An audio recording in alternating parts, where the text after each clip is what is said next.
Welcome to What, Series 14 and number 3. And this is a little bit of a diversion. It's still from Genesis, but it's all about the image of God. First impressions count, don't they? Or so they say. How we present ourselves is important. And first impressions may be the only impression we ever get to make. Yeah, that's valid. Possibly more valid depending on the industry that you work in. If you sell fashion, you need to make a certain impression when someone comes in to buy something. If you're a solicitor, you already have a certain image. If you're a cop, you wear a uniform to present who you are. But what about at home? Who are we then? The image we want people to see, or are we something else? What is the image we present? If we are made in God's image, do we present God in our first impressions? What part of us is made in God's image? Well, the Bible tells us that we are made in that image of God. So is the image of God that I am made in the true image of God, or have I changed it? Has God's image in us been taken out, replaced by something else? And sometimes I think that happens. Where does that leave us? We're going to have a look at a couple of verses. In Genesis chapter 1 and verses 26 and 27 says this. Then God said, "Let us make man in our image, in our likeness, and let them rule over the fish of the sea and the birds of the air and over livestock, over all the earth, and over all the creatures that move along the ground." So God created them in his own image. In the image of God, he created them, male and female. He created them. Notice it says image and likeness. Are they the same thing? Keep that in the mind. Genesis 5, this idea is repeated. When God created man, he made him in the likeness of God. He created them male and female and blessed them. And when they created, he called them man. Wow. Okay. And here is another spin on it in 2 Corinthians 3 and verse 18.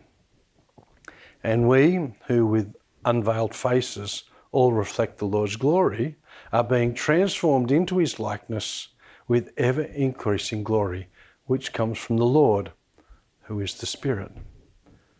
Now we can get totally confused, can't we? But we needn't. We're made in God's likeness, or being made into God's likeness. It's both actually, isn't it? We are made in God's image and we're being made more like God as we progress in our relationship with him.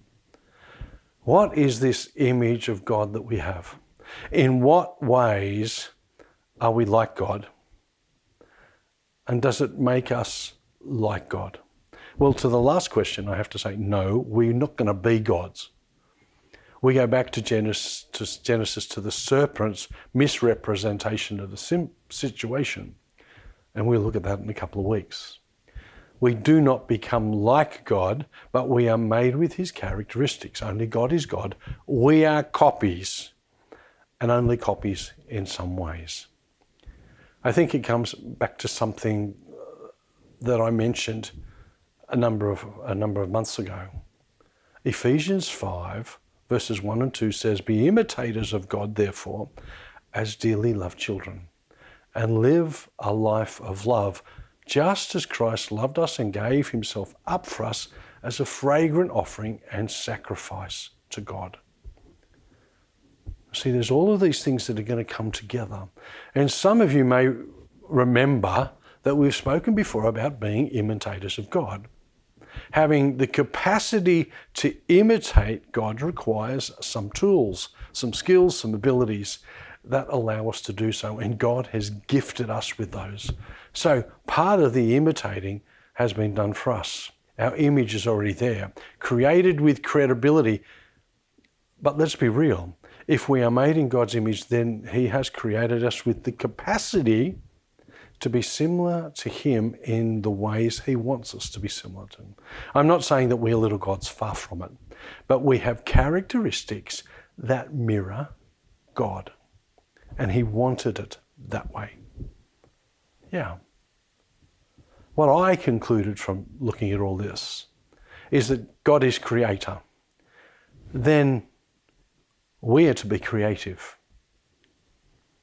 He created stuff out of nothing. In other words, we can be original.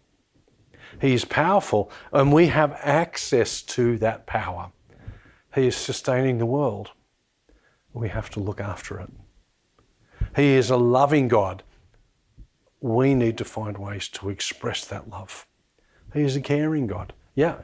We need to find ways to care for people.